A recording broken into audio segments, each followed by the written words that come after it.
I didn't expect a phone call. Not really. But I didn't expect that text either. It came at 9:14 a.m. from my mother's number, but signed by both of them. Hey, sweetheart. We were thinking it's probably easier if you just watch the wedding online. With all the guests in seating and Blake's family, it might get complicated. No offense. Hope that's okay. I read it twice. Then again, it wasn't a fight. It wasn't a blow-up. It was a shrug. I stared at the message while my tea sat untouched. Cold now on my laptop. An invoice for $14,750 still blinked open. Floral deposit in my name. For the venue I booked for the wedding I wasn't welcome at. Not really. My name is Erin Caldwell. I'm 37. I live in Austin, Texas. I work in strategy at a renewable energy startup. I don't cry easily. Not anymore. And my sister Haley? She's getting married next Saturday just outside Dallas to Blake, the man my parents practically adore. I helped plan it. I paid for most of it. Quietly, efficiently, because that's what I do. But apparently, I don't belong. I didn't reply. I just stared at the line that hurt more than it should have. Hope that's okay. They didn't say don't come. They said you were never really supposed to. It's not like I was ever the favorite, but for a long time, I thought being the reliable one meant something. When Haley failed out of her first semester at Tulane, I helped her reapply to a smaller college near home. I paid her application fees, drove her to interviews. When Dad's consulting work dried up in 2016 and they almost lost the lake house, I dipped into my savings, the one I was putting away for a home, and wired them $18,000 with no questions asked. When Mom had her hip surgery, I flew back and stayed 10 days, canceling meetings, grocery shopping, handling meds, even scrubbing the bathroom. Haley posted a throwback selfie that week with the caption, "Forever my parents rock." She got 430 likes. I got tendinitis. I don't need applause. Never did. But somewhere along the way, I began to realize when I held things together, they assumed it was just the weather. No one remembers the person who patches the roof. They just complain when the floor gets wet again. The wedding was just more of the same. Haley wanted a Pinterest-perfect barn venue outside of Dallas, the kind with Edison lights, live cello, and a curated grazing table. It was out of budget. Blake's parents said they'd contribute a symbolic amount. My parents were between situations, so I booked it under my name and told Haley not to stress. She didn't, not once. The more I handled, the more they vanished me. At first, it was little things. I wasn't added to the bridal group chat. I was told to wear whatever you want. You always look good in navy. I offered to help with the seating chart. Haley said, "You're not great with dynamics. It's just better if Blake and I handle it with Mom." Dynamics. I almost laughed. I've led M&A negotiations across 3 continents. The planner called me once to confirm a change in lighting design. I said I didn't know. She sounded confused. "I thought you were handling the production side." I had been until I wasn't. The more I faded from the process, the easier everything seemed for them. I became the utility line they forgot they were still plugged into. And then the mini blow came. Sasha, my assistant, forwarded me an email she wasn't supposed to get. A casual thread from the planner discussing the final wedding album shot list. Buried halfway down was this line from my mother: "Please make sure the bride's sister isn't in the front row photos. Haley prefers it that way. No. Please consult." No explanation, just a decision. That night, I didn't sleep. I just stared at the ceiling and tried to remember the last time any of them asked how I was doing. I couldn't. It's strange how you can disappear without ever leaving. The first time I noticed it was Haley's bridal brunch. I flew in early, stayed at a hotel I booked myself, and brought the engraved glassware she forgot to order. I wasn't listed on the invite, but I assumed, hoped, they'd acknowledge I was behind most of it. Photos went up on Facebook that night. Dozens, everyone laughing, champagne flutes glinting in sunlight, matching robes. I scrolled until the end, wondering where I was. I appeared once, blurry, half hidden behind a flower arch. No tag. The album was titled The Most Magical Crew a Bride Could Ask For. I wasn't crew. I was scaffolding. A week later, Haley launched the official wedding website. I visited it out of habit. There was a section, Meet the VIPs, bridesmaids, parents, even Blake's great uncle, Gary. I wasn't there. I searched. There I was at the bottom under a category called Extended Family Support. No bio, no link, just my first name. Spelled wrong. And then the final click. I tried logging into the wedding planning portal I had built for them with timelines, invoices, contracts. It redirected me to a "You've been removed from this project" screen. No message, no heads up, just gone. I sat there staring at the screen, and for the first time in a while, I felt something I hadn't let myself feel. Humiliation, not anger, not grief. Just that quiet cutting sense that I had overstayed a welcome I was never really given. That night I looked back at the email Sasha had forwarded, the one with Mom's request to move me out of the final photo line. The message thread showed who had approved it. Haley, the same Haley I sat up with for nights during her college meltdown. The same Haley I bailed out of a lease without telling Mom and Dad. She signed off on the deletion with a thumbs up emoji. I didn't tell anyone I was stepping back. I just stopped stepping in. Haley's second dress fitting was scheduled for a Tuesday. I had arranged it 2 months earlier. Sent the deposit, confirmed the tailor. I didn't go. No one asked why. 2 days later, a final bridal fitting selfie went up. Haley, her maid of honor, our mother. All smiles.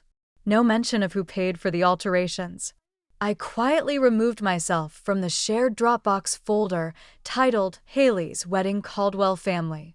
No one noticed. I logged into the florist's booking portal, the one with the lush white peonies Haley wanted, even though they weren't in season, and updated the contact email.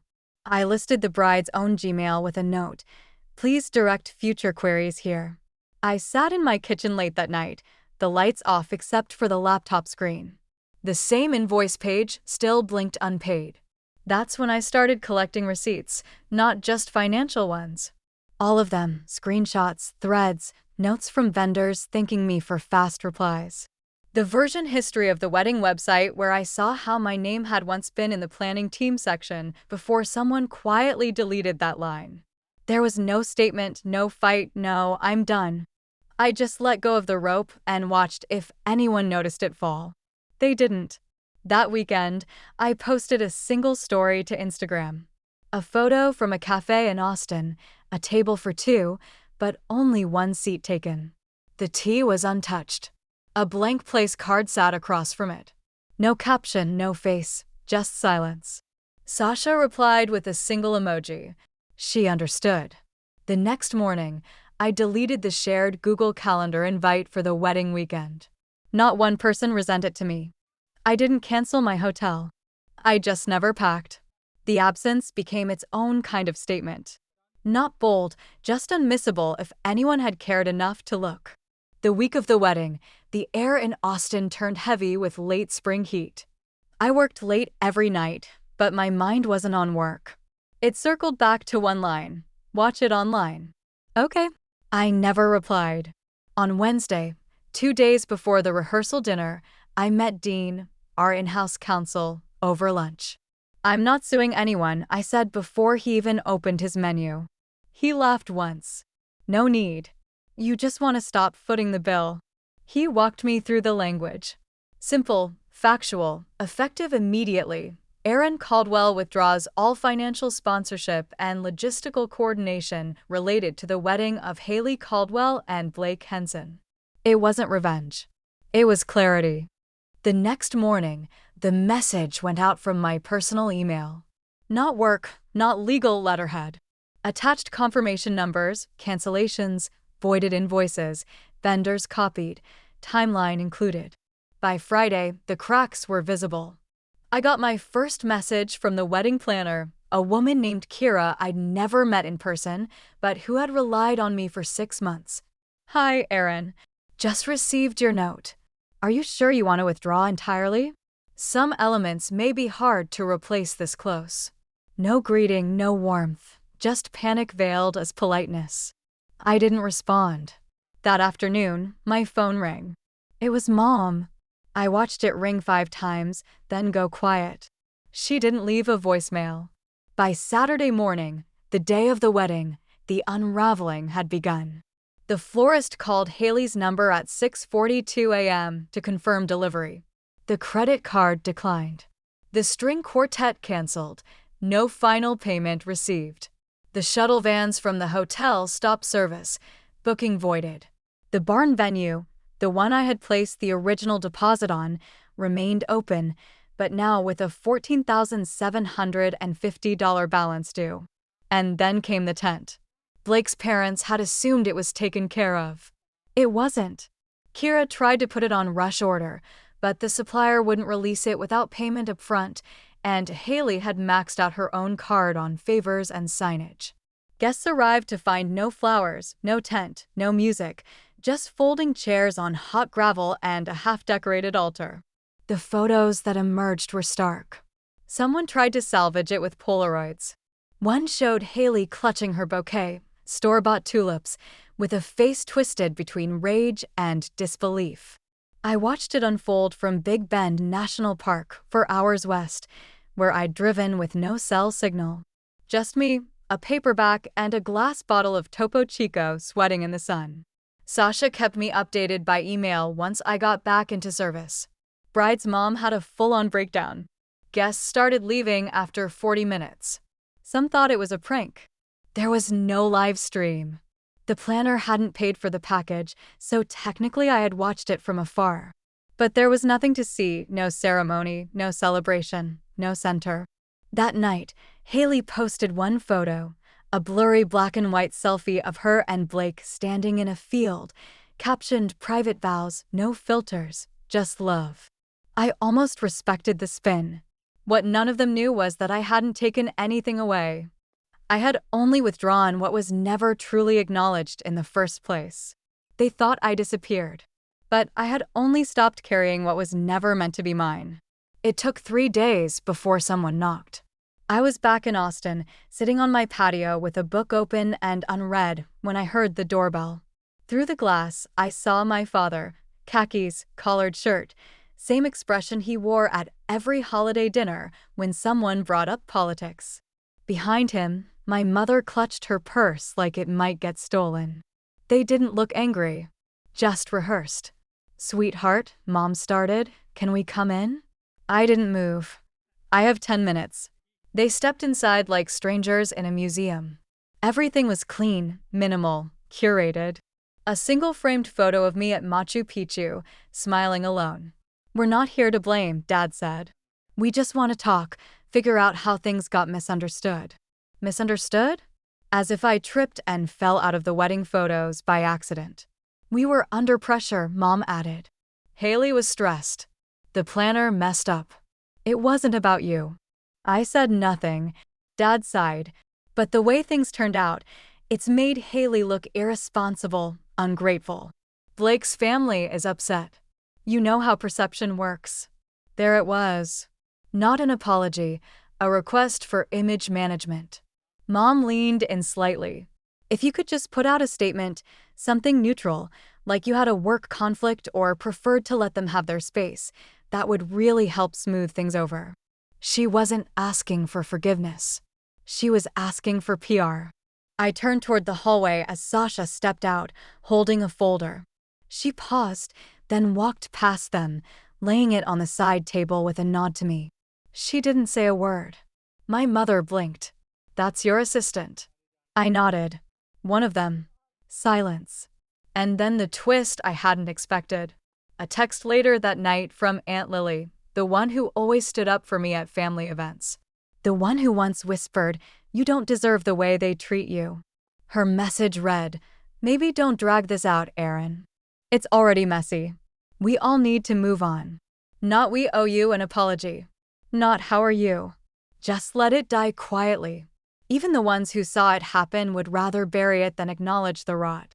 When even the ones who once defended you asked for silence, What exactly were they defending to begin with? I didn't respond to Aunt Lily.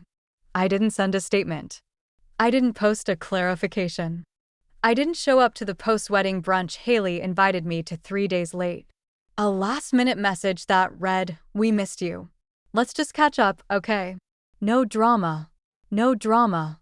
Like everything hadn't unraveled in front of 80 guests and a shuttered catering tent. The truth was, I wasn't angry anymore. Anger implies you still want something from them. An explanation, an apology, maybe even love. I didn't. What I wanted was space wide enough that they could no longer pretend I was part of their story. At work, Sasha updated my calendar. We removed the placeholder events titled Haley Wedding Tasks. She didn't ask why. She just renamed the folder Closed, Not Forgotten. That Friday, Mom sent one final email. Just checking in. Your father and I are still your parents, Aaron. We love you. Please don't let this divide us forever. I sat with that line for a while. I thought about everything I'd funded, carried, organized. I thought about that RSVP list. About the planner email, about Blake's toast where he thanked everyone who made this day possible and never once mentioned me. Then I typed one sentence. I was always there. You just built a life that worked better when I wasn't. I didn't sign it with love. I didn't press send. I printed it, folded it, slipped it into an envelope, and left it on the hallway table next to the untouched invitation for Haley's postponed celebration dinner. I never opened that envelope again. A week later, I walked into the small UPS store near South Congress with a single padded envelope in my hand. Inside, a thumb drive labeled in my handwriting, "Expenses, Caldwell Wedding Final." Also, inside, the printed letter I never sent, the one that said, I was always there. You just built a life that worked better when I wasn't. I didn't leave a return address. I paid in cash and I walked out without looking back. That evening, I cleaned out my apartment, not of things, but of shadows. I deleted the family shared album on my cloud drive, unfollowed Haley, muted Mom, archived the folder with venue notes and invoice breakdowns. I brewed a cup of Darjeeling and set it on the kitchen table across from an empty chair. Then I took the last wedding photo I'd ever saved, the blurry one where I stood behind the flower arch, and slid it out of its frame. I replaced it with a new one. Me, alone in Big Bend. No filter, no caption, just sun, sweat, and silence.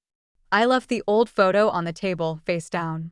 The next morning, I found a message in my inbox. It was from the planner.